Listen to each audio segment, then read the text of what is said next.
Hey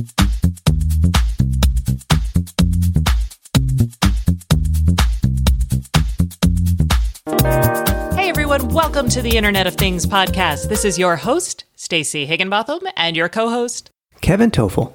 And we have a stupendous show for you this week. We have people who, I don't know how to say this, they're abusers and they're taking advantage of smart homes to make life for their spouses or partners difficult. Grr. We're also going to be talking about the new WPA3 security for Wi-Fi, Tesla's new pricing model for data, which I think is relevant for the rest of the IoT. Madam A for iOS gains voice input. We've got some really cool news bits like a smart stent. We've got a sensor company getting money that helps prevent pollution. We've got smart park benches in Australia.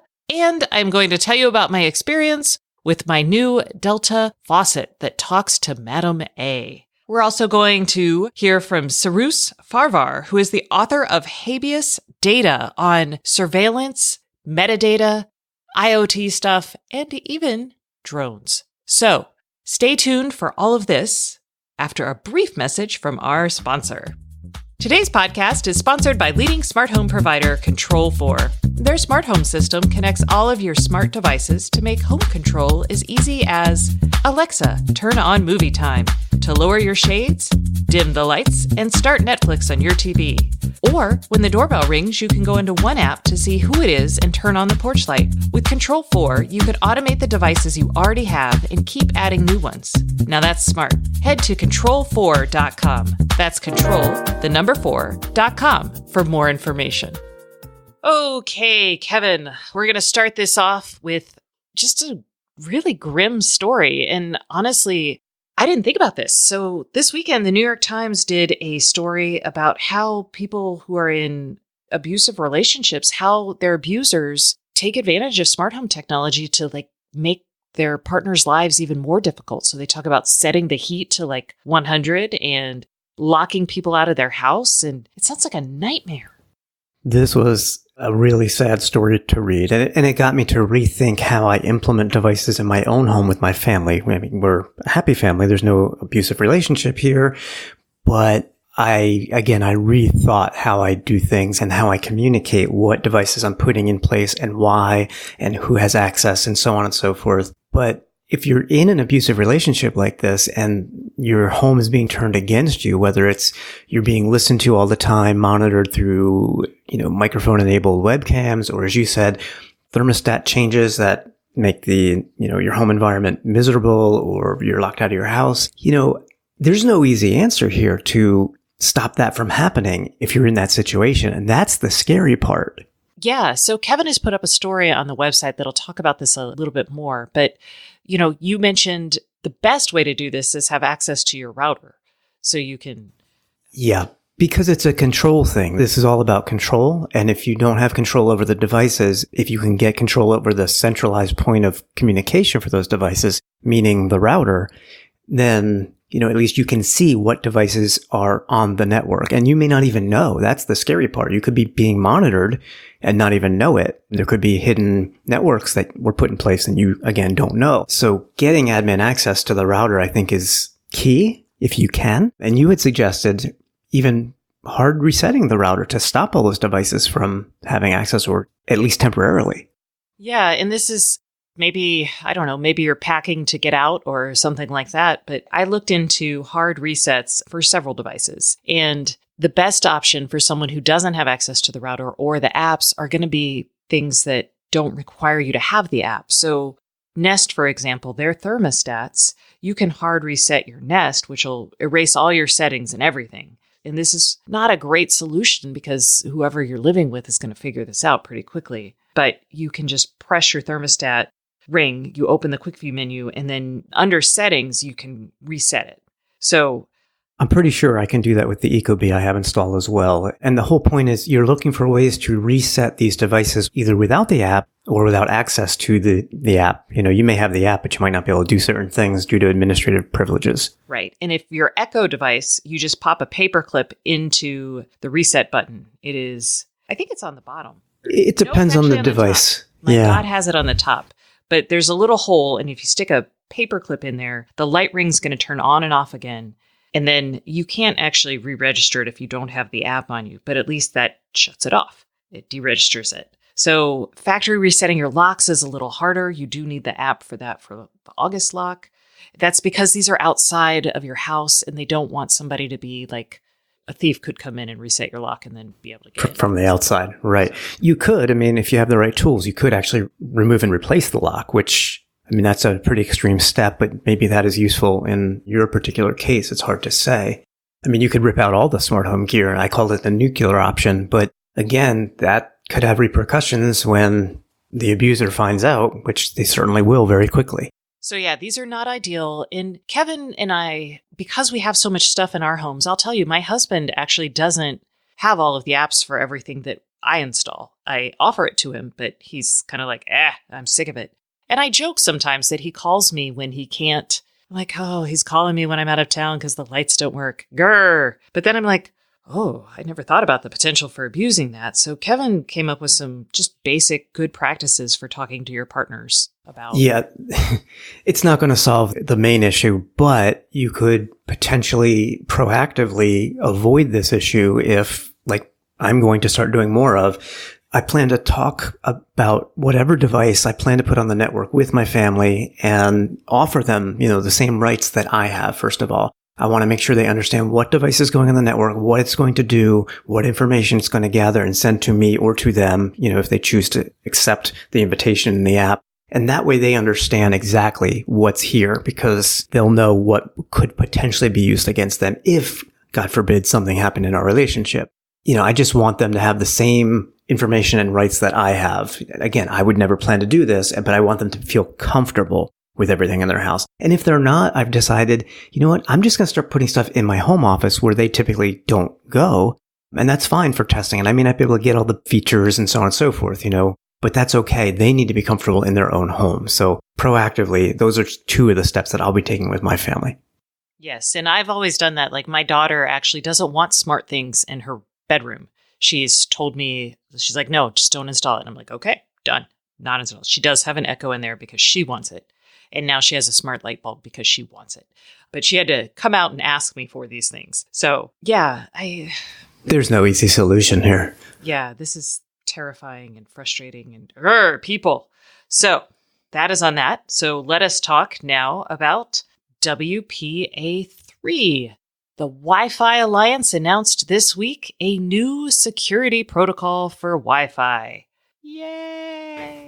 Yeah, it's about time since WPA2 has had its fair share of holes for quite some time. In fact, it was back in 2011 that the Wi-Fi protected setup, that button you would hit that would scan for devices, you'd hit the button on your router and have access to all the new devices on the network. That could be brute force hacked with as little as 11,000 guesses of the PIN, which that's not very secure for a protected, secured setup. So this is long overdue.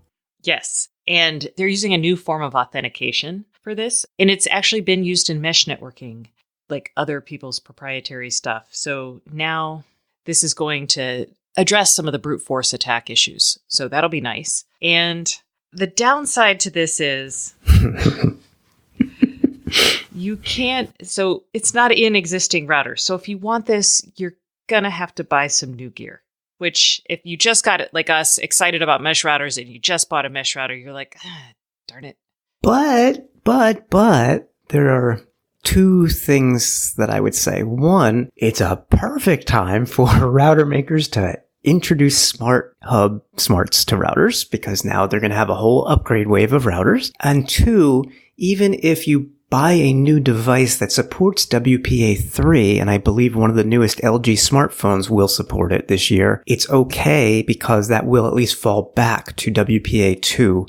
So you won't have all the new security features of WPA3, but you don't necessarily need to upgrade your router to still use the device on your home network. Yes, and if you buy these new routers, it's unclear if it'll work with a lot of your old school devices. That's something else to think about. It is backwards compatible, but if someone to what extent? Yeah, well, it relies on the manufacturer of the device to update it too. Right. But in other news for IoT people, the Wi-Fi Alliance also introduced something called Easy Connect, which is really nice because basically you snap a picture of a QR code and then you can connect that device to your Wi-Fi network. And that's good. That's actually how you connect certain devices to your network today. I know that there's a QR code on the bottom of Google Home Minis. HomeKit devices have a numeric code, but also you can scan a QR code to add them. So that makes total sense as long as it's secure, which they say it is. We will see. I'm sure someone will start working on that right now. Yeah. How long till it's hacked? A game. All right. Tesla. They have a new pricing model for data. So anybody who has a Tesla may recall that you basically had, I know when I bought mine, they were like, you have 4 years of data free and then you'll have to pay for it. And I'm like, how much is it? They're like, we don't know yet. And I was like, okay. I hope it's not too terrible. So I've been actually low key worrying about that for a while because, they kind of have me over a barrel. I totally need internet connectivity for my car. A lot of the functions it has relies not just on Wi-Fi, like in my garage, but also cellular connectivity around town.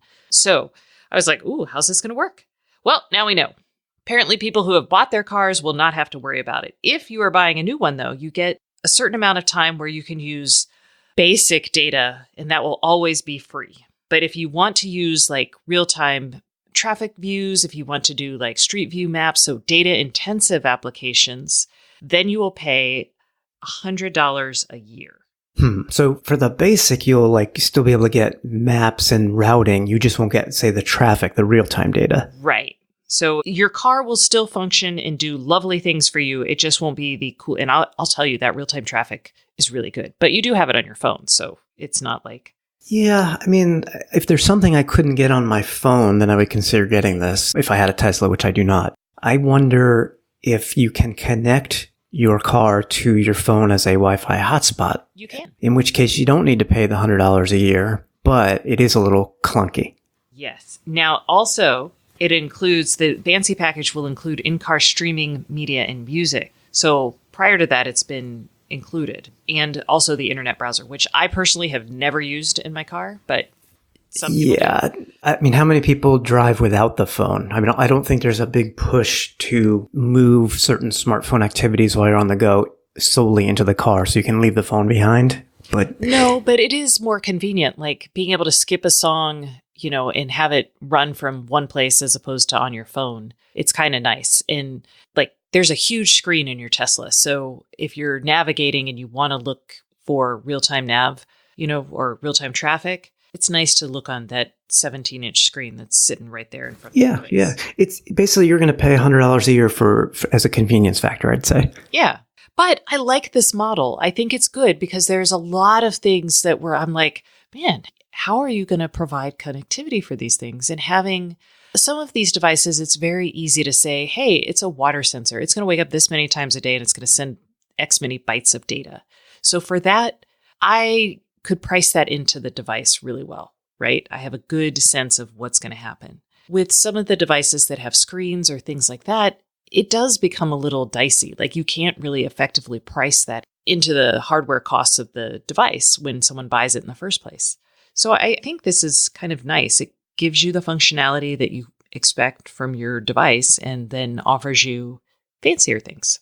Yeah, and they're not limiting how long you can use those fancier things. If you want to stream audio in your car over the web, you could do that theoretically 7x24, not that you would, and you're not paying like overages or anything like that. Yeah. So I like this. I think it's not a crazy thing. I like the two-tiered structure there. And yeah, I think we'll see hopefully a little bit more of that. Although I don't know how many subscriptions I'm going to end up with. Okay, Kevin, you've got news for us. Yes, finally. I mean, I don't remember when Amazon announced this, but they had said prior that they're bringing Madam A voice support to iOS. And they did this week, and I tested it. So in the Madam A app, there is now a button that you just tap, and you don't need to say Madam A, you just ask a question or say a command, and she behaves just like she would in an Echo device right on your iPhone. Now, it's not an always listening thing. Apple will probably never allow that for a third-party digital assistant. I totally get that. One thing, though, I think that Amazon is missing the boat on, and hopefully there's an update to do this soon. a lot of iPhones have Force Touch where you can hard press the screen on an app icon and get alternative options, all kinds of different things. And if I do that on my Google Assistant app for iOS, there's a button that says speak to your Google Assistant. They don't do that for Madam A yet on the Madam A app. So I think it would be helpful because you just don't have to open the app that way. You just force press. So other than that, works great. Took them forever to come out with it. I don't know what took so long. Got it. I don't understand the use case for this, but maybe it's because I don't have my phone on me all the time. I just shout it out into the room. I guess it's for people without it? No, I mean, what if you're not at home and you want to turn on things that are connected to Madam A? Oh, I just or see who's home, or, there's a ton of anything that she's connected to at home and you want to access remotely, you should be able to do this way. Oh, Kevin, that was brilliant. Okay. Thank you. Opened up whole new worlds for me. Oh, that is we talked about this a couple weeks ago, the Wise camera. And after I wrote, because I was disappointed that I couldn't turn it off when we were home, I had 5 people tell me on Twitter, and I don't know why my brain did not think of this. They were like, yeah, I just plug it into a smart outlet, and then I have the smart outlet turn on when I'm home. And I was like, that is correct. Brilliant. So to everybody out there who is like me and just their brain didn't see that, thank you. Thank you, Twitter people who did see it and were kind enough to point it out. So, yay, y'all. Smart listeners. Smart listeners and connected to the internet. So, let's talk about basic news. Some really cool stuff, actually, I think. We've got a smart stent. This is the device you stick in your arteries, your heart. And it holds your arteries open so you don't have a heart attack. Several people I know have stents. They are lovely, except for they get clogged up just like your arteries do, and then they have to come out, and it's another surgery, and, it's not great. So this one, Kevin, you want to talk about it? Yeah, this is wild. This stent was created or designed to actually act as a large antenna. So the stent itself, the tubular stent, is made up of wiring that just goes around and around and around to form the stent. And there's a pressure monitor attached to this, and that measures, I presume, either blood flow or the pressure on the artery. And because of the antenna, that pressure information can be monitored and sent to a device outside of your body. Exactly. I mean, I look at this and it looks like a caterpillar to me because of the way it's designed, but the whole design is an antenna. That's just amazing. Yeah. So this is a research project. This is not actually out, but dang, it's cool. So yes, we're including the link because it's really cool. You got to see it. It's neat. Okay. The company called Aclima gets $24 million in funding. I had these guys on my podcast. They had their sensors attached to Google Street View cars and were measuring pollution in Oakland. And it was a great project. I loved it because it talks about having air quality monitoring sensors at a lower level is really important because a lot of cities put them way high up, but people are breathing, at street level. So that's one. And two, being able to track very granularly where pollutants are helps cities plan better. So you can say, oh my gosh, this intersection is horribly polluted. Let's see what we can do to improve traffic flow in this area, for example, or maybe we just plant more trees. So I like what they're doing. They raised $24 million. They're going to put more sensors on more cars in more places, and I love it. And that is what I have to say about that. So very cool. Meanwhile, in municipal smartness. Yes. Meanwhile, in Sydney, Australia, they are deploying smart park benches. And I love this because all of the benches, and there's tables as well, have sensors in them that basically determine if the bench is being used, if it's broken, how often it's being used. And that allows the local municipality to keep track of any upkeep they need to do and get it taken care of faster, but also tell them how to better design public spaces, right? What I love about this is there's no user data collected, no personally identifiable user information. It's not saying that Kevin is sitting on this bench and sat there from this time to this time. It's just saying that someone did. And that's pretty rare that we have that. There's no security issue here from a personal privacy standpoint, right? So that is brilliant. I would love to see more places do this. I don't know how much it costs, but it shouldn't be that expensive to add these pressure sensors and such to park benches and tables. So very curious to see what kind of data they get out of it and more importantly, how they use the data in the future. And now we'll move from smart park benches to smart faucets. So Delta, we got very excited about this because we saw it at PepCom at CES. Delta makes a... And by we mean Stacy. Sorry. Yes. Kevin was like, huh? What? No, it is cool. It was cooler when I actually saw it. So go ahead. So they make this retrofit kit for their Touch 2.0 faucets. And the retrofit allows you to put Madam A on your faucet. So this means it will talk to your Amazon Echo, which is, everyone's like, what? Why would I care? But I'm going to tell you why you would care. So I did this. And back when we talked about it originally, the pricing was about $500 was the planned pricing for this, for a total faucet and adding this connectivity. So you would replace your existing faucet with this Touch 2.0, and that's a capacitive touch faucet, which I also love. It just means to turn it on, you touch it, and it's awesome. So I happen to have a capacitive touch faucet made by Delta, so they just sent me the retrofit kit, and he said it would be about $100 to $120, but it is not on the market. This is a beta only, but they really wanted to let me try it because I am so crazy about this kind of stuff. And by they wanted Stacy to really try it means Stacy really wanted to try it, and they said, okay. Delta reached out to me. But yes, I was like, oh, yes, please. So this is not something you can buy, but eventually I think it could be. And we're going to have Delta actually to come on the show in a couple weeks to talk about this. So look forward to that. But the faucet, installing it looked so scary, you guys, because you had to turn off the water and you need to have power underneath your sink because this is Wi-Fi enabled and Wi-Fi sucks juice like nobody's business. So beforehand, I had batteries powering the capacitive touch, but batteries were not enough. So I looked under my sink. I was like, I do have power because I have a garbage disposal and the dishwasher running off of that. So yay for me. I turned off the water and basically I just removed one module that was in between pipes and I stuck two more in. And then I connected a little Ethernet cable because sinks need Ethernet now, you guys. And then you basically test it, make sure there are no leaks, and then you connect it to your Madam A account. And I had a little trouble connecting when it set up a soft access point and basically was like trying to connect the faucet itself to my Wi-Fi network. But I worked through that. It was a weird glitch. It wasn't anything, hopefully, that other people would experience. And then I was able to tell Madam A, so, hey, Madam A, ask Delta to turn on water. And it would turn on and it would turn off. And there's about a 4-second delay. So this is not a great option if, your sink's overflowing. You may just run over faster. But it is really cool when you can do things like, hey, Madam A, ask Delta to dispense 2 cups of water. Because it does. It does it accurately. It's awesome.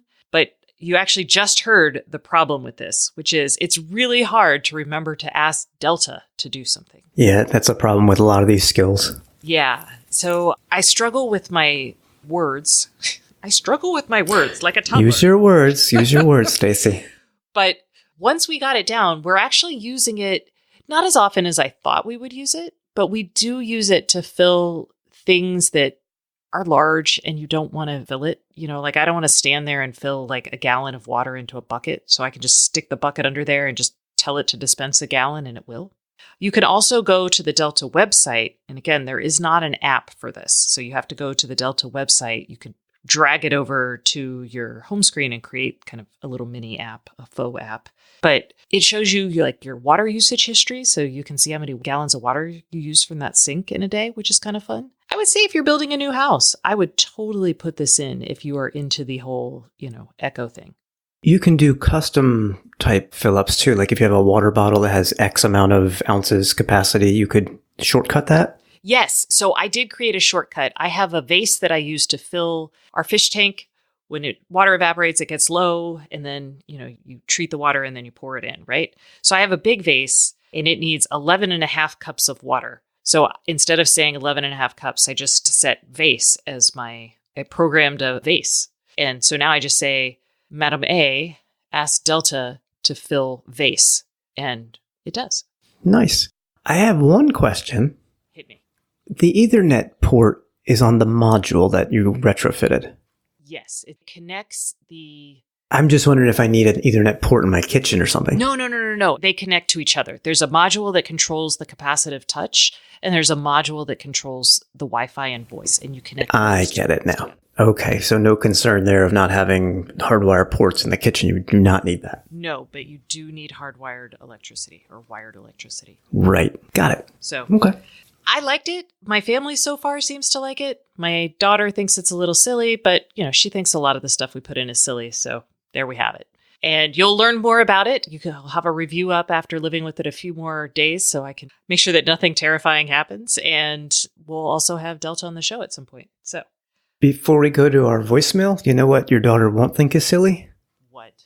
That the Google Home can now speak Spanish, and I know she speaks Spanish. Oh, that's true. Yes, the Google Home can speak can habla español. And we know this because we tested it. right before the show, I was trying to speak Spanish and it did not go well. But the Google Home does work that way, yes. It does. And it's going to be available in Mexico now. So yay. Now Google Home, it speaks French, it speaks Spanish. I don't know what else it speaks. It speaks English. So good news all around for North America, actually. Okay, let's go to our voicemail from the IoT Podcast Hotline. Remember, that hotline is brought to you by Schlage. Don't miss your chance to win a Schlage Sense Smart Deadbolt and Wi-Fi adapter. So to enter to win, and this is through June 30th at midnight Eastern, you just need to call us on the hotline at 512-623-7424. And at the end of that time, we will pick randomly from all of the people who've called in, and we will draw a name. Then we'll tell you on the next show. Ta-da! And now, let's hear this week's caller. This week's voicemail is from Shannon. Hi, this message is from Shannon. I'm interested in getting the Abode home security system. I was wondering if you had any recommendation for sensors, specifically door sensors, window sensors, maybe garage door sensors, some lights, anything that you guys could recommend that goes with the system. I also have Apple HomeKit. Thanks. Oh, Shannon, this is one of those, why is the smart home so hard type of questions. It's a good one. I've heard wonderful things about the Abode home security system, and we're going to tackle this in two pieces because there are two pieces. Exactly. And they don't work together. So actually, we'll just tell you to give up on the HomeKit dreams. We're going to talk a little bit about this as we talk about things you could use. But the Abode works with lots of devices, and they have a wonderful list on their website. So I'll put a link to that in the show notes of the devices that they've tested because it works with both Z-Wave and Zigbee. I noticed on there that they had the Aeon sensors. I love those sensors. I think they're really good. They have some very attractive ones. They have one of the Aeon door sensor Gen 5, and that is a recessed door sensor. So you can actually install that inside your door. So you drill a little hole, you pop the sensor in, and then you don't have these like weird things on the exterior of your door, like those little white sensor things. So that's nice. Aeon makes water sensors, door sensors. They do make light bulbs. Wouldn't be excited about that. So I wouldn't go there for that. But I also saw that they have the linear garage door opener, which you had asked about that. And Kevin happens to have one of those. What do you think about it, Kevin? I like it. It's very easy to install. It's literally just plugging it into a power port, power jack, and then connecting two wires to your garage door opener. You'll need a ladder, probably, unless you're really tall, unlike me, but it's not a daunting install at all. And it works very well. And there's power already up there for your... Correct. Not hard. So that is easy. You mentioned door locks. This works actually with the quick set door locks, the Z-Wave quick set door locks. I have those. They're fine. It also works with the Schlage door locks, and I'm not saying this because they sponsor this segment, but Schlage, their door lock quality is better. So I would probably go with that if it's a door lock that you're seriously concerned about, but it only works with the Z-Wave ones. So this is where it gets confusing because Schlage also makes a HomeKit lock. Most of these folks, several of these vendors make HomeKit devices that are not compatible. And the reason is, and I don't know if people understand this, there's actually a very simple reason. HomeKit only supports two radio protocols, Wi-Fi and Bluetooth. So you're never going to find, at least to date, a Z-Wave or a Zigbee device that works with HomeKit by itself. So that's the issue. It is. And it also works, though, with Nest devices, Ecobee devices. It works with your Amazon Echo. It works with Google Home. So there's a lot of things this is going to work with. You're not going to have that cool ability on your iPhone, for example, to look and see who's at your door. So that is kind of a bummer. But that's what it works with. And it actually seems really good. And again, a lot of people like this security system. So good luck to you, Shannon. And I'm sorry to burst your bubble on HomeKit. Remember, if you have a question for us, or you want to be entered in to win that Schlage door lock, give us a call at 512-623-7424. Now, Kevin, I think we're pretty good for news this week. It's summer, it's a little light, but stay tuned because we have Cyrus Farvar, who is the author of Habeas Data, Privacy and the Rise of Surveillance Tech. And we talk a lot about the legal background here. We talk also about what it means for your devices inside your home and how you can try to make the world around you a little bit more secure and maybe encourage governments to spend less on surveillance tech. So you can look forward to that after a message from our sponsor. This week, the IoT podcast is brought to you by us, Kevin and Stacy. And we want to tell you that if you like what you hear and want to advertise with us, just shoot an email to andrew@iotpodcast.com and ask for a media kit. We'd appreciate it.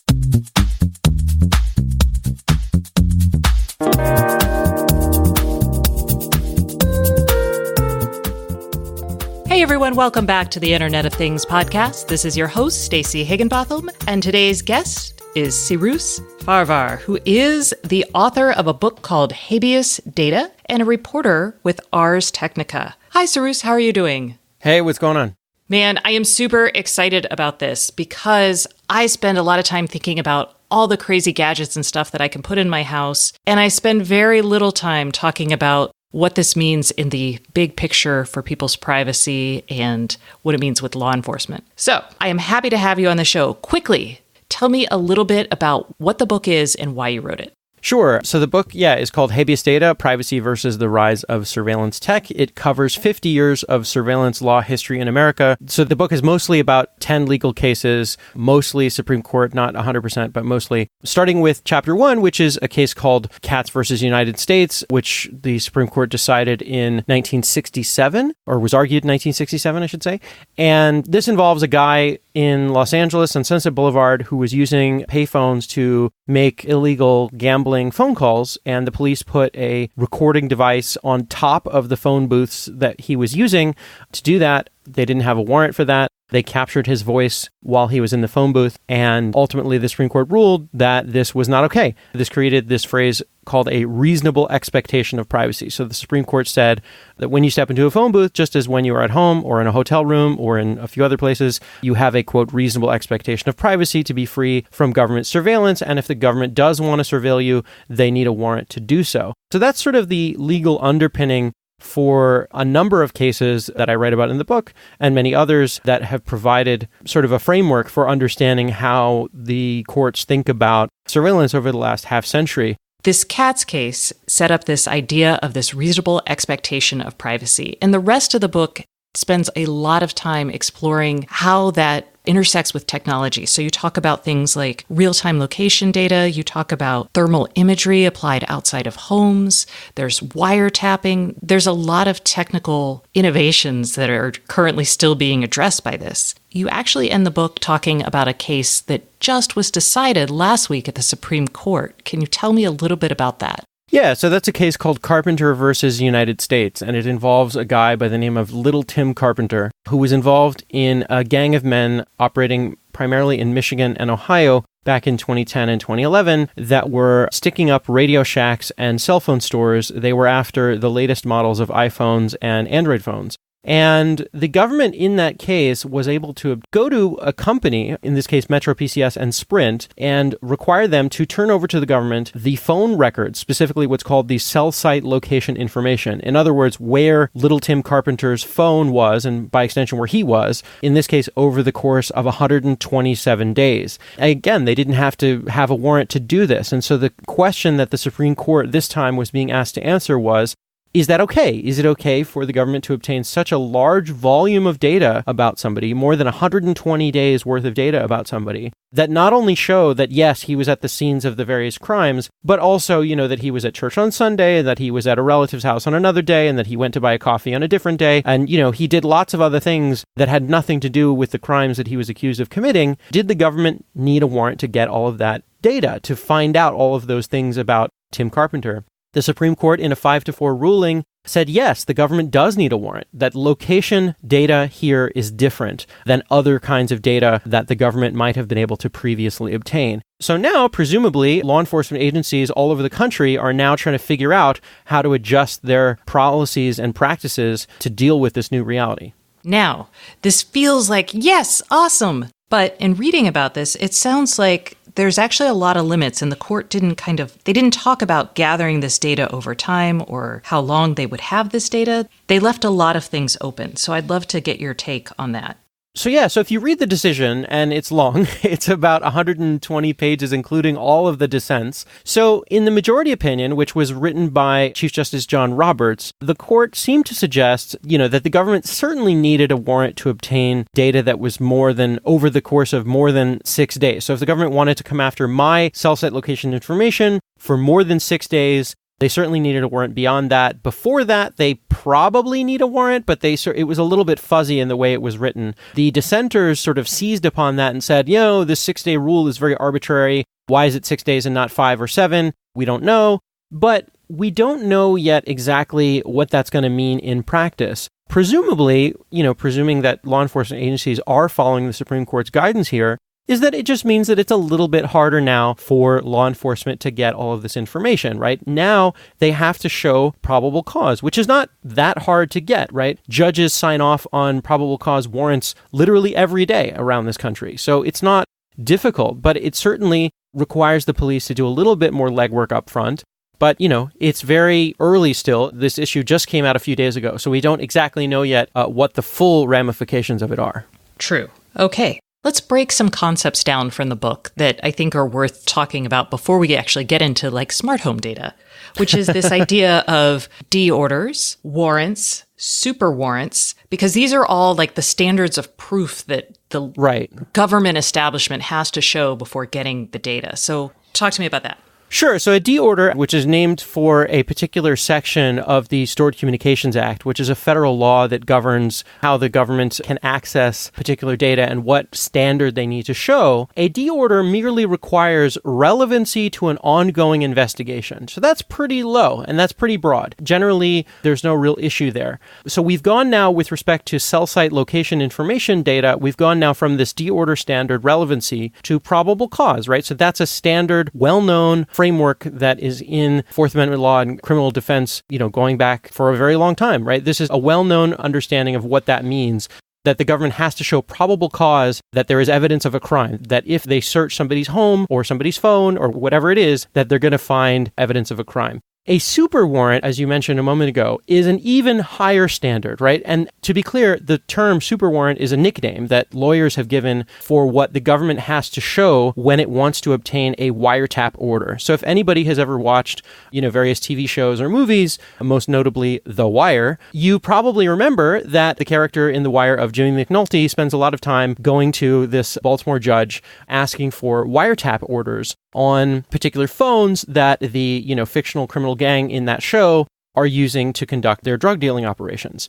The reason why they're called super warrants oftentimes in the real world is because in order to get a wiretap order, the police, law enforcement, has to show to the judge that conventional surveillance either has already failed, would fail, or would be too dangerous to undertake, right? So you can imagine, for example, trying to infiltrate a gang or a mafia type organization or something like that, where it would be extremely difficult, if not outright impossible, for them to do that. And they have to swear in a document, write affidavit to the judge that really this is the ultimate last resort. And this is the only way that we're going to be able to bust these bad guys is if we wiretap them. Because if you think about it, right, listening in on somebody's phone calls is pretty invasive. I think all of us kind of inherently understand that. So the government has to clear a pretty high bar in order to be able to be granted a wiretap. And in the federal court system, the federal courts actually publish annual statistics showing how often such wiretap orders are granted. And that's been going, and wiretaps have been allowed under the law now for 50 years. And we've lived under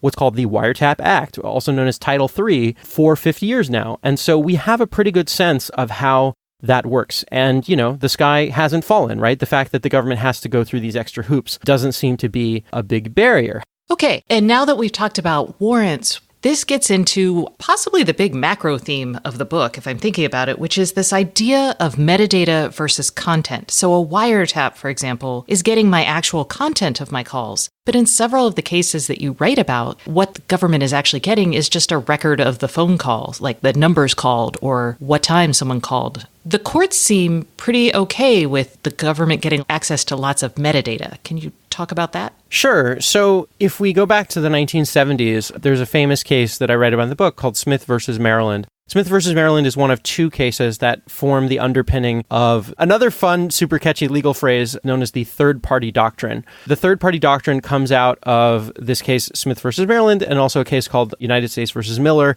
But Smith versus Maryland basically involves a woman who gets mugged on her doorstep at midnight in Baltimore in the 1970s, and the man who robbed her also decided in his infinite wisdom that he also was going to make harassing phone calls against her from, in some cases, his home, and in other cases, nearby payphones. Ultimately, the police in that case were able to obtain a court order to get his call records using a device called a pen register. Again, we would maybe today call this a call log or just metadata, right? Just essentially showing that he called her at these particular times for, this number of minutes. He challenged the fact that the government was able to obtain these call records, again, without a warrant. And ultimately, in Smith versus Maryland, the Supreme Court decided that no, that's not a violation of the Fourth Amendment. You don't need a warrant to access these types of call records. As you say, this is a sort of metadata versus content type of distinction. So that the idea there is that, the third party in Smith versus Maryland was the local phone company in that case. And because he used that company to effectuate his calls, to call her, that he had given up a privacy interest in the fact that he had called her because he used a phone company to do it. And so then the phone company could give up those call records to the government or to anybody else. To tie it, more to the modern day, right? This is exactly the kind of question that the Supreme Court was facing in Carpenter was this an instance where, as the government argued, that a company could be compelled to hand over call records, or in this case, location records of Carpenter. In the Supreme Court's decision in Carpenter, the majority found that the CSLI, the cell site location information, was basically too private and too personal and, went too far. It was more than just a couple days of call records. It was, in this case, 127 days of literally everywhere this guy went. And so they said that that's too invasive. So in this particular case, they said that the government had gone too far. But the court took great pains to say, we're not overturning this third-party doctrine. We're not saying that that is not good law. They said, it still persists in other areas. But in this case, where we're talking about such a large volume of location information coming from a cell phone, we're going to say that the third-party doctrine doesn't apply. All right. So now that I feel like we've gotten a basic legal education, which was probably a bit much for everyone, but worth it. Let's talk about smart home technology, because to me, everything that we're doing in the internet today, we're obviously leaving these digital footprints, is what people like to call them.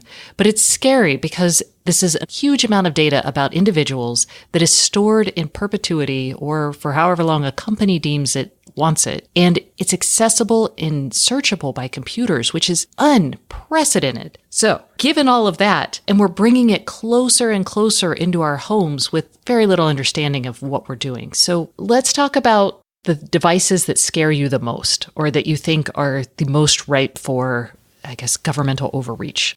All of these smart home devices, and I'll admit, I don't know nearly enough about the myriad of devices that are out there in comparison to you, but from the ones that I am aware of, the Amazon Echo or the Google smart home devices or the Apple smart home devices, or even just something even more basic like a video, baby monitor, for example. To me, there have been, numerous instances of certainly questionable situations where, whether it's some miscreant out in the world, hacking a baby monitor to say awful things to a young child, all the way up to, there was a case just last year, I believe it was, where in Arkansas, in a murder trial, the government wanted Amazon to turn over records from an Alexa that was present near the scene of a murder as a way to try to get at what either the victim or the alleged perpetrator had said in the minutes prior to the murder. And, and this came up a little bit in, some listeners may remember, just a couple of years ago, there was this so-called FBI versus Apple showdown that involved a locked iPhone in the wake of the San Bernardino terrorist attack here in California. And one of the arguments that Apple made was, sort of what I would call the if you give a mouse a cookie argument. And this is, some listeners may be familiar with the children's book, If You Give a Mouse a Cookie, and it's just a never-ending list of things that the mouse will want. And so basically, this is sort of what Apple argued, is they said, look, if we, Apple, agree to what the government wants today, if you want us to break our own security and get into this iPhone that was owned by or used by, now dead terrorist in San Bernardino, tomorrow you could ask us to turn everybody's iPhones into tracking devices, or you could ask Amazon to turn its Alexas into, snooping devices in everyone's home, or, and on and on and on and on. We don't yet have the answer to the legal question as to whether or not the government does have the authority to order companies to do their bidding. It's not clear yet how far the government can go, and with the prevalence of all of these kinds of devices that people have voluntarily brought into their homes, if you are an ambitious FBI agent or local police officer,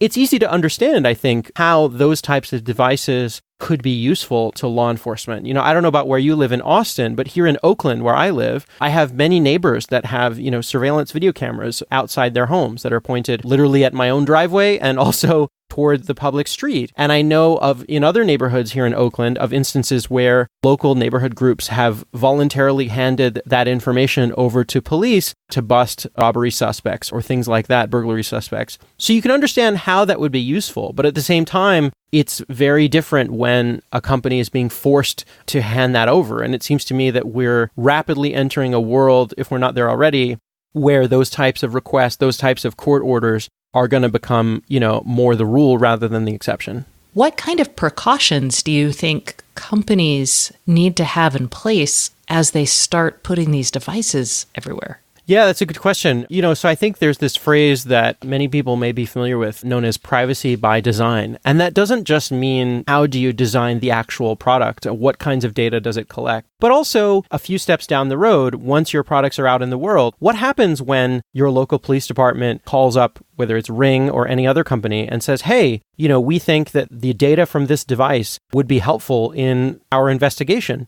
And, I think all of us want the police to do their job. So I would say if a company, not to pick on Ring in particular, but, a company like that is selling a product that collects, visual data, audio data, all kinds of other things, if they don't already have a policy in place as to under what conditions they will comply with the government. And also, it's important to remember, are they going to notify the customer who has generated or who is associated with that particular device or that particular account? So I would suggest to companies that they really need to think long and hard as to what kinds of information they are collecting and what they're going to do when the day comes that a government entity wants access to that data. So just to pick a technology that I know we're thinking a lot about and has a lot of surveillance capabilities, what do you think about drones, for example, going forward?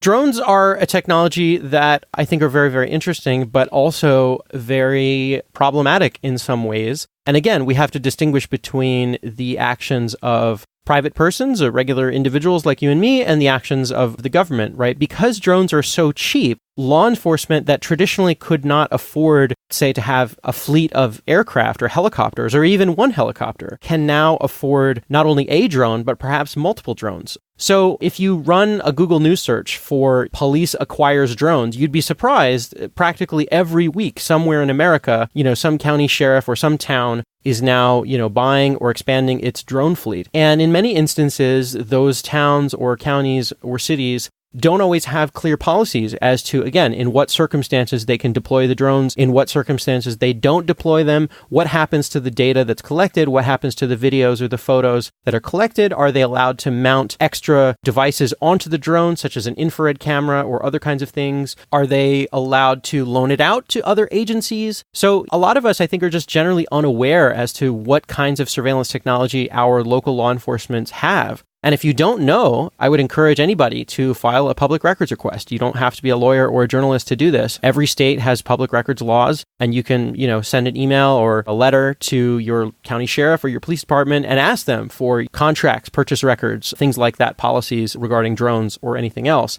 Okay, so it feels ambitious as a person who likes having the convenience and even a little bit of safety associated with some of these devices. Like, I love my smart speaker. I don't want to give it up. I actually love my doorbell camera. But how can I take my love of technology, my understanding of technology, and apply it towards better laws so the government doesn't use this kind of stuff against me? It feels pretty daunting. It is daunting. You're right. The first thing is to, check the privacy policies that none of us read, or at least, we don't read all the time. If you have, let's say, a smart doorbell or a smart home security camera or whatever the case may be, go actually read the policy that the company has laid out. If it's done by a reputable company, chances are very good that they will have one of these policies up on their website.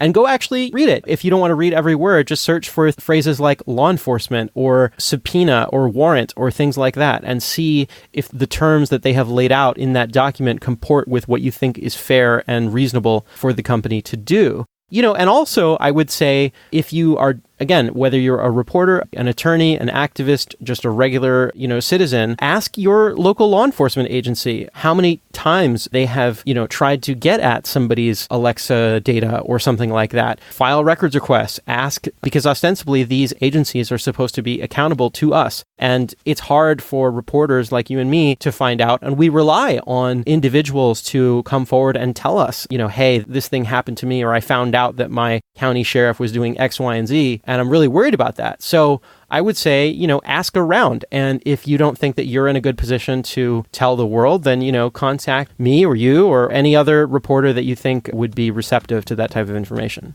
All right. Well, Cyrus, thank you so much for coming on the show today. I really appreciate it. It's my pleasure. That's it for this week. Thanks so much for listening. And remember, if you'd like more IoT news, sign up for my newsletter at stacyoniot.com. We'll see you next week.